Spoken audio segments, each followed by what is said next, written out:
بسم اللہ الرحمن الرحیم رب اشرح لی صدری ویسر لی امری واحلل عقدۃ من لسانی یفقہوا قولی صلی اللہ علی حبیبہ محمد وآلہ وسلم۔ السلام علیکم احباب صدق و وفا، امید کرتا ہوں آپ خیریت و عافیت سے ہوں گے اور اللہ سبحانہ تعالیٰ کی قربتوں کو سمیٹ رہے ہوں گے۔ آج کا ہمارا موضوع بہت ہی اہم ترین موضوع ہے کہ اللہ اور ارواح کے درمیان جو تعلق ہے وہ کتنی قسموں کا ہوتا ہے۔ دیکھیں احباب، اس راہ کے اندر اس منزل کی طرف قدم پیشی کرتے ہوئے کسی بھی سالک پر یہ ضروری ہے کہ وہ اپنی ذات کے متعلق علم لیتا رہے، کیونکہ علم بنا یہ منزل کبھی بھی حاصل نہیں ہوتی۔ تو اس دنیا میں بسنے والی جو ارواح ہیں، ان کے احوال یا احوال دوست یعنی کہ اللہ کے ساتھ جو ان کا تعلق ہے وہ 4 اقسام میں ہیں، ان کی 4 قسمیں ہیں۔ نمبر 1 مستی احوال، نمبر 2 مستی گفتار، نمبر 3 مستی افکار، نمبر 4 مستی کردار۔ نمبر 1 جو مستی احوال ہے، اپنے اور اللہ کی ذات کے ساتھ عشق و محبت کی کیفیات کا جو نصیب ہونا ہے، اس کو مستی احوال کہا جاتا ہے۔ مستی گفتار، اپنے اور اللہ سبحانہ تعالیٰ کے درمیان جو عشق کے معاملات ہیں، اگر ان کو الفاظ کا جامعہ پہنایا جائے تو اس کو مستی گفتار کہتے ہیں، کہ اس پہ عبور ہو کہ عشق و محبت کو الفاظ کا رنگ دے دے۔ مستی افکار، اپنی سوچ کے پیمانے کو اللہ سبحانہ تعالیٰ کی ذات کی فکر میں گم کر دینے کا نام مستی افکار ہے، فکر کے ساتھ۔ یہ 3 جو آپ کو بتائے گئے ہیں احوال، یہ 3 احوال تو ایک معاملات ہیں، لیکن یہ جو 4تھا معاملہ ہے اس پہ بہت غور کرنا ہے۔ ہمارا آج کا موضوع زیادہ اسی ٹاپک کے گرد گھومے گا۔ مستی کردار، احوال، گفتار اور افکار کو اخلاص کے ساتھ عمل کا رنگ دیتے ہوئے اپنی رگ و جاں کا حصہ بنا لینا، یہ مستی کردار ہے۔ اور کسی بھی سالک کو اس مقام تک پہنچنا اس کی منزل ہے کہ کوئی شخص اس مقام کو حاصل کر لے، یہ وہ منزل کے حصول کے معاملات ہیں جو کہ اللہ والے اس منزل تک پہنچنے کی جستجو میں لگے رہتے ہیں اور اسی منزل کو حاصل کرنے کے معاملات میں تگ و دو کرتے ہیں۔ احباب، یہاں پر ایک راز کی بات آپ کو بتاتا ہوں۔ جو بھی اللہ کی ذات کا عارف ہوتا ہے، وہ اپنے حال کو اللہ کے ساتھ جو عشق و محبت کے معاملات ہیں اس کو بہت خوبصورتی کے ساتھ الفاظ کا جامعہ پہناتا ہے، الفاظ میں ڈھال دیتا ہے۔ اور اگر ان الفاظ کو سننے والا شخص، اس کی روح اگر بالیدہ ہوتی ہے تو ان دونوں کی ارواح کا آپس میں تعلق جڑ جاتا ہے۔ اور اگر ان الفاظ کو سننے والا یا ان الفاظ کو پڑھنے والا مزید اخلاص دکھائے، بہت اخلاص کے معاملات اس شخص کی ذات کے ساتھ وابستہ کرے، تو اس کی روح اس دوسرے شخص کی روح کی صحبت یافتہ ہو جاتی ہے۔ علامہ محمد اقبال رحمۃ اللہ علیہ، آپ کی شاعری میں بھی یہی حال اور کیفیات کے معاملات ہیں۔ اگر کوئی خلوص نیت سے اللہ سبحانہ تعالیٰ کی معرفت حاصل کرنے کی نیت سے آپ کی شاعری کا مطالعہ کرتا ہے تو علامہ محمد اقبال رحمۃ اللہ علیہ اس شخص کی روح کو اپنا ہم پرواز بنا کر لاہوت کا شہباز بنا دیتے ہیں، مگر اخلاص نیت ہے۔ یہ نیت نہ ہو کہ آپ کے افکار اور نظریات کو اس لیے پڑھے یا دوسروں کے سامنے بیان کرے کہ اپنی حب جاں، اپنی شہرت، اپنی واہ کا اس کے اندر کوئی کیڑا موجود ہو، وہ ان چیزوں کے لیے اگر پڑھ رہا ہے تو وہ پھر اپنے آپ کو ضائع کر رہا ہے، یا وہ صوفیاء کے کلام اور صوفیاء کی تعلیمات کا اس لیے مطالعہ کر رہا ہے کہ تاکہ کل کو اس کی ذات کی تشہیر ہو۔ اگر کوئی شخص خلوص نیت کے ساتھ اللہ والوں کے کلام اور افکار کا مطالعہ کرتا ہے تو اس میں کوئی شک نہیں کہ اس کو معرفت الہی کے سچے موتیوں تک رسائی نصیب ہوتی ہے۔ احباب، ہمارا آج کا موضوع مستی کردار ہے کہ انسان کیسے اپنے کردار کے ساتھ اللہ سبحانہ تعالیٰ کی ذات کے معاملات کو دوسروں تک پہنچائے، کیونکہ دور حاضر میں ہم لوگ صفات الہیہ کو نہ اپنانا چاہتے ہیں،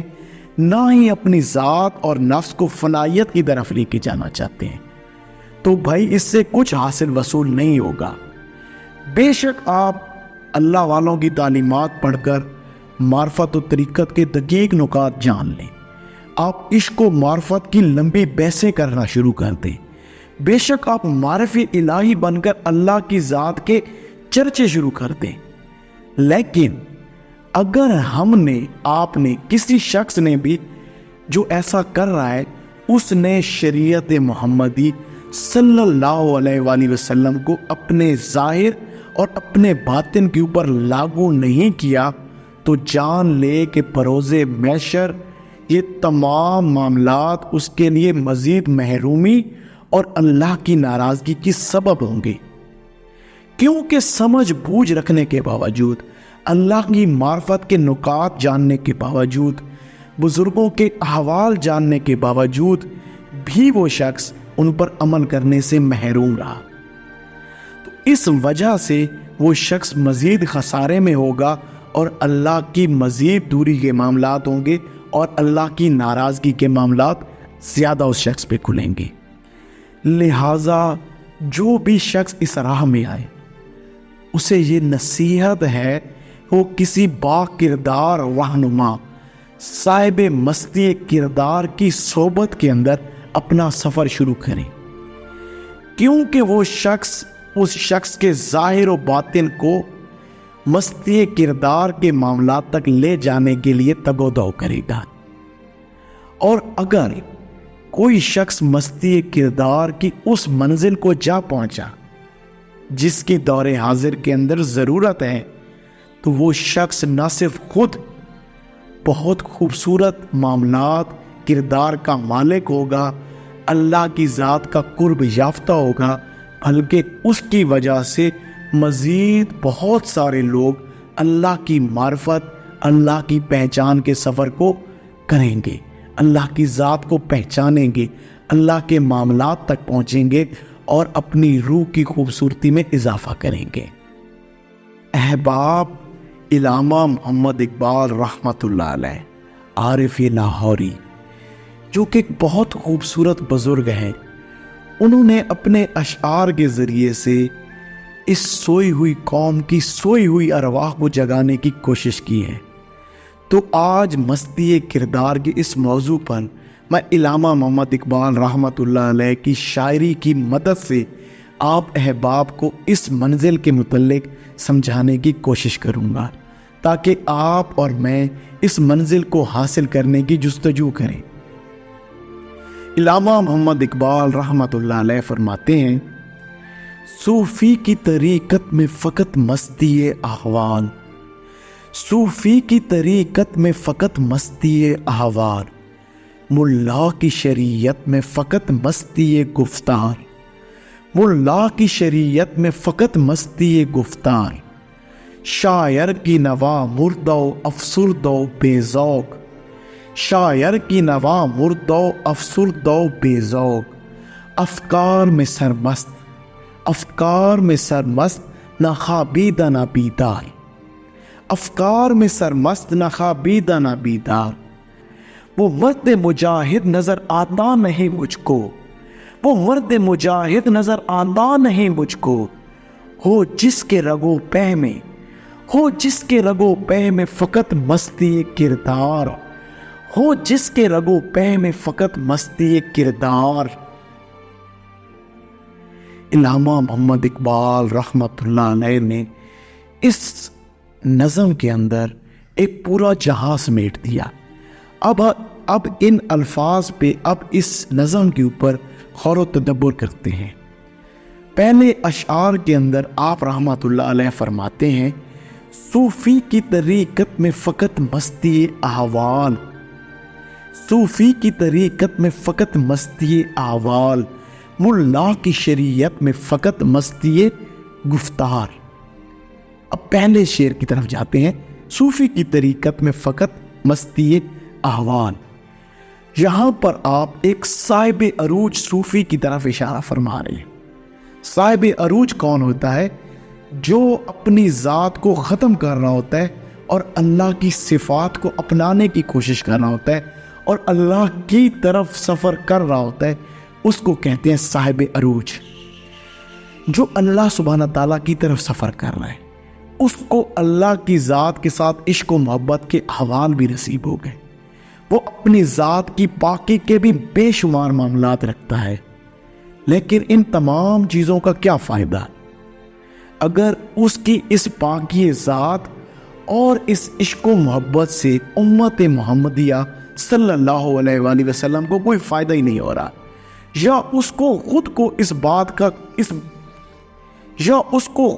اس بات کی کوئی پرواہ ہی نہیں، اس کے قلب و باطن میں حضور سرور عالم صلی اللہ علیہ وآلہ وسلم کی امت کے راہ حق سے محروم ہو جانے کا کوئی درد ہی نہیں، تو ان تمام احوال کا کوئی فائدہ نہیں۔ بہت سارے دور حاضر کے اندر لوگوں نے انہی احوال اور کیفیات کو ہی سب کچھ سمجھ لیا ہے۔ انہوں نے اپنی علیحدہ سے معاملات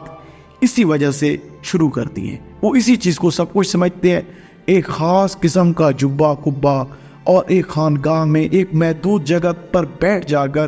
انہی چیزوں کے اندر گم ہو جانے کو وہ سمجھتے ہیں کہ انہوں نے منزل حاصل کر لی۔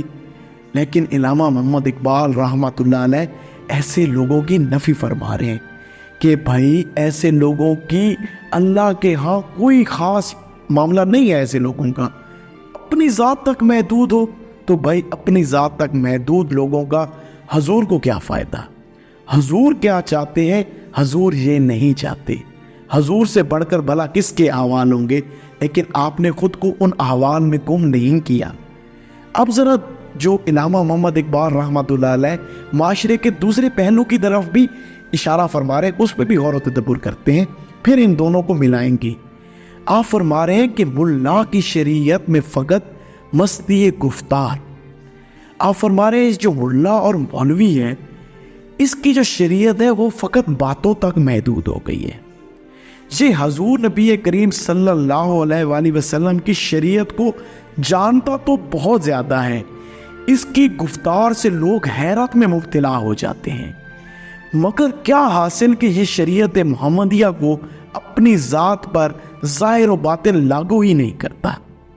نہ یہ مقام محبیت چاہتا ہے، نہ یہ اللہ کی محبت چاہتا ہے، اور نہ ہی یہ مقام محبوبیت چاہتا ہے،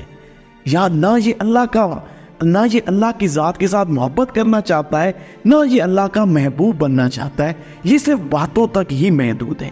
یہ فقط اپنی ذات کی شہرت چاہتا ہے، یہ دنیا اور دنیاوی خواہشات کو اللہ کے رنگ میں پورا کرنا چاہتا ہے، تو اس کا بھی کوئی فائدہ نہیں۔ اصل میں علامہ محمد اقبال رحمت اللہ علیہ ان دونوں اشعار کے اندر صاحب بصیرت اور صاحب کردار مرد مومن کی شان بتانا چاہتے ہیں کہ وہ صاحب کردار مومن امت محمدیہ کا درد سینے میں سمیٹے ہوئے ہوتا ہے۔ اس کی ذات احوال اور مستی میں بھی گم ہوتی ہے، اس کی ذات میں مستی بھی ہوتی ہے، احوال بھی ہوتے ہیں، عشق بھی ہوتا ہے، لیکن وہ اپنے عشق اور محبت کو، اپنی ذات کو اس عشق و محبت میں گم نہیں کرتا، بلکہ وہ اس کو امت محمدیہ تک بھی پہنچاتا ہے، بلکہ وہ اس کوشش میں ہوتا ہے کہ لوگ بھی اللہ کی محبت تک آئیں۔ وہ تمام معاملات کو اپنے ظاہر پر بھی لاگو کرتا ہے، اپنے باطن پر بھی لاگو کرتا ہے۔ اس کا باطن احوال مستی احوال میں گم ہوتا ہے، اور اس کا ظاہر مستی گفتار میں گم ہوتا ہے۔ وہ اپنے احوال کے ساتھ اندر ہی اندر اللہ کا عشق سمیٹ رہا ہوتا ہے، اور گفتار کے ساتھ اللہ کا وہ عشق بانٹ بھی رہا ہوتا ہے۔ انہی الفاظ کو، انہی معاملات کو آپ کے ایک اور اشعار ہیں جن میں آپ بڑے خوبصورتی کے ساتھ انہی معاملات کو بیان فرماتے ہیں۔ نکل کر خانگاہوں سے ادا کر رسم شبیری، نکل کر خانگاہوں سے ادا کر رسم شبیری، کہ فقر خانگاہی ہے فقط اندوہ دلگیری، کہ فقر خانگاہی ہے فقط اندوہ دلگیری، تیرے دین و ادب سے آ رہی ہے بوئے رحمانی، تیرے دین و ادب سے آ رہی ہے بوئے رحمانی، یہی ہے مرنے والی امتوں کا عالم پیری، یہی ہے مرنے والی امتوں کا عالم پیری۔ آپ فرما رہے ہیں کہ بھائی یہ جو دور ہے یہ خانگاہوں تک محدود ہونے کا دور نہیں، یہ صرف اپنی ذات کو احوال مستی احوال میں گم کرنے کا دور نہیں، بلکہ خانگاہوں سے نکلو، اپنی ذات سے نکلو، باہر نکلو، لوگوں کے لیے کچھ کرو۔ کہ فقر خانگاہی ہے فقط اندوہ دلگیری، کہ یہ اپنی ذات تک محدود ہونا بہت غلط بات ہے، کہ ایک خانگاہ تک محدود ہو جاؤ، اپنی ذات تک محدود ہو جاؤ، یہ سب سے غلط بات ہے۔ آپ فرما رہے ہیں کہ تیرے دین و ادب سے، یہ جو اب تو نے دین و ادب شروع کر دیا ہے، اس سے تو مجھے دنیا سے نکل جانے والے معاملات نظر آ رہے ہیں، رہبانیت نظر آ رہی ہے جس سے حضور نے منع فرمائے ہیں۔ یہ وہ معاملات نہیں ہیں۔ حضور چاہتے ہیں تم دنیا میں رہو لیکن دنیا تمہارے اندر نہ رہے، تم اپنے ظاہر کو دنیا سے نکال رہے ہو لیکن باطن میں تو تمہارے اندر دنیا ابھی بھی بسی ہے۔ تو بھائی اپنے باطن میں سے دنیا کو نکالو، ظاہر کو دنیا میں سے نہ نکالو۔ کہ مرنے والی امتوں کے اندر یہی باتیں ہوتی ہیں کہ وہ دنیا سے الگ تھلگ ہو جاتے ہیں۔ تم نے دنیا میں رہنا ہے، دنیا میں ترقیاں بھی کرنی ہے، دنیا کے معاملات کو بھی دیکھنا ہے، اور اپنے باطن سے دنیا کے خواہشات اور لذات کو نکالنا ہے۔ یہ اصل حقیقت ہے، اسی اصل حقیقت کو پہنچو۔ علامہ محمد اقبال رحمۃ اللہ علیہ فرما رہے ہیں کہ یہ جو تم خانگاہ کے اندر بیٹھ کر فقط اللہ اللہ کر رہے ہو، یہ کافی نہیں، بلکہ اپنی خانگاہوں سے نکلو اور معاشرے کی برائیوں اور تاریکیوں سے ٹکرا جاؤ اور ان کا خاتمہ کرو۔ آپ یہاں پر بے عمل لوگوں سے بھی مخاطب ہیں کہ یہ تم بے عملی کے معاملات میں ہو، تمہارا اندر تمہارا باطن مر چکا ہے، تم نے فقط اپنی زبان سے ہی لوگوں کو معرفت الہی کے معاملات دینا شروع کر دیے ہیں۔ اپنے قلب و باطن کی زندگی کا ساماں کرو تاکہ تمہارا قلب و باطن بھی زندہ ہو، پھر تمہارے ظاہر میں بھی یہ تاثیر ہوگی کہ لوگوں کے قلب و باطن بھی زندہ ہونا شروع ہو جائیں گے۔ ان سے اگلے اشعار کے اندر علامہ محمد اقبال رحمۃ اللہ علیہ بہت ہی خوبصورتی سے ایک نیا پیغام دے رہے ہیں۔ شاعر کی نوا مردہ و افسردہ و بے ذوق، شاعر کی نوا مردہ و افسردہ و بے ذوق، افکار میں سرمست، افکار میں سرمست، نہ خوابیدہ نہ بیدار۔ ان اشعار کے اندر آپ فرما رہے ہیں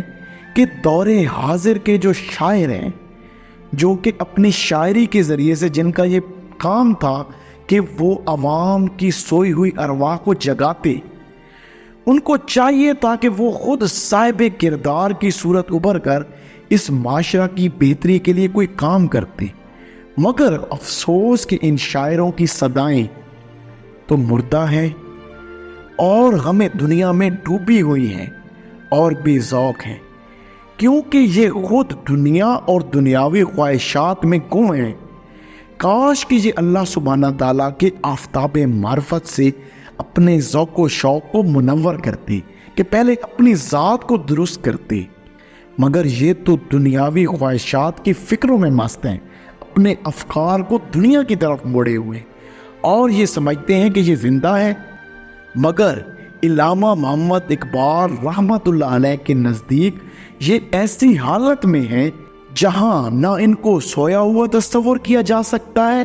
اور نہ ہی ان کو بیدار تصور کیا جاتا ہے، بلکہ یہ تو خلا میں ہیں، یہ تو درمیان میں اٹک گئے ہیں، کیونکہ اللہ سبحانہ تعالیٰ نے جو فن باطن ان کے اندر رکھا ہے، یہ اپنے فن باطن کے ذریعے سے دنیا اور دنیاوی خواہشات میں سے نکل کر لوگوں کی قلوب و اذہان کو بھی منور کر سکتے تھے، لیکن انہوں نے تو خود کو، اپنے باطن کو دنیا اور دنیاوی خواہشات کی زینت سے ہی منور کر رکھا ہے۔ کاش یہ اپنے فن کو لوگوں کی اصلاح اور کردار کی درستگی کرنے پر معمول کر لیتے تو یہ لوگ، یہ شعراء دنیا اور آخرت دونوں میں کامیابی پا جاتے۔ آخری اشعار کے اندر علامہ محمد اقبال رحمۃ اللہ علیہ وہ پیغام دے گئے جو شاید اس آنے والی کائنات کے ہر ایک فرد کے لیے ہے۔ وہ مرد مجاہد نظر آتا نہیں مجھ کو،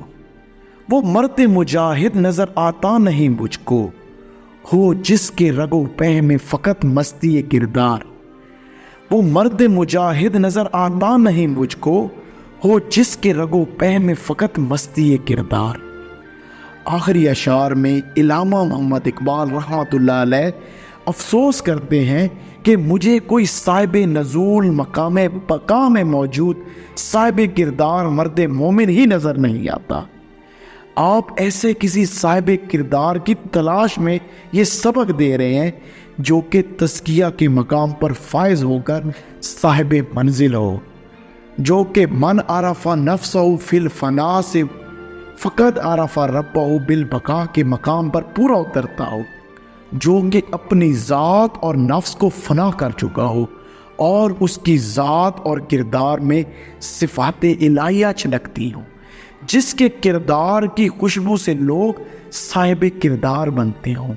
جو گفتار کرے تو لوگوں کے قلوب و اذہان کو عشق الہیہ سے مست کر دے، منور کر دے، جو کسی سمت نظر بھر کر دیکھ لے تو لوگوں کے قلوب و اذہان کو زندگی مل جائے، یعنی کہ اس کا ظاہر بھی خوشبودار ہو اور باطن بھی پھلدار ہو۔ ظاہر میں بھی جب بات کرے تو لوگوں کو عشق الہی ملے، کسی پر نگاہ ڈال دے تو اس کے باطن کو زندگی ملے۔ اور یہ ایسا شخص ہوتا ہے کہ وہ اپنے ظاہر و باطن کا ڈھنڈورا نہیں پیٹتا پھرتا کہ میں کوئی مستی کردار کا مالک ہوں، بلکہ لوگ خود ہی اس کے کردار سے، اس کے کردار کے اندر سے عشق الہیہ اور حضور نبی کریم صلی اللہ علیہ وآلہ وسلم کے عشق کی خوشبو کو محسوس کر لیتے ہیں۔ اس کا کردار ظاہراً باطناً حضور نبی کریم صلی اللہ علیہ وآلہ وسلم کی شریعت اور سیرت کے عین مطابق ہوتا ہے۔ اس کے رگ و پہن میں محبوبیت اور محبیت بسی ہوتی ہے۔ ایسا شخص اللہ کا محبوب بھی ہوتا ہے اور محبیت بھی ہوتی ہے، وہ اللہ سے عشق بھی کر رہا ہوتا ہے، اللہ اس سے بھی عشق کر رہا ہوتا ہے اور وہ اس کے معاملات میں ڈوبا ہوتا ہے۔ لوگ اس بات کو محسوس کرتے ہیں۔ ایسا شخص تنہائی میں اللہ کی ذات کے ساتھ احوال بھی رکھتا ہے اور پھر لوگوں میں، مجلس میں لوگوں کو اللہ کی ذات کے معرفت کے معاملات بھی بتاتا ہے۔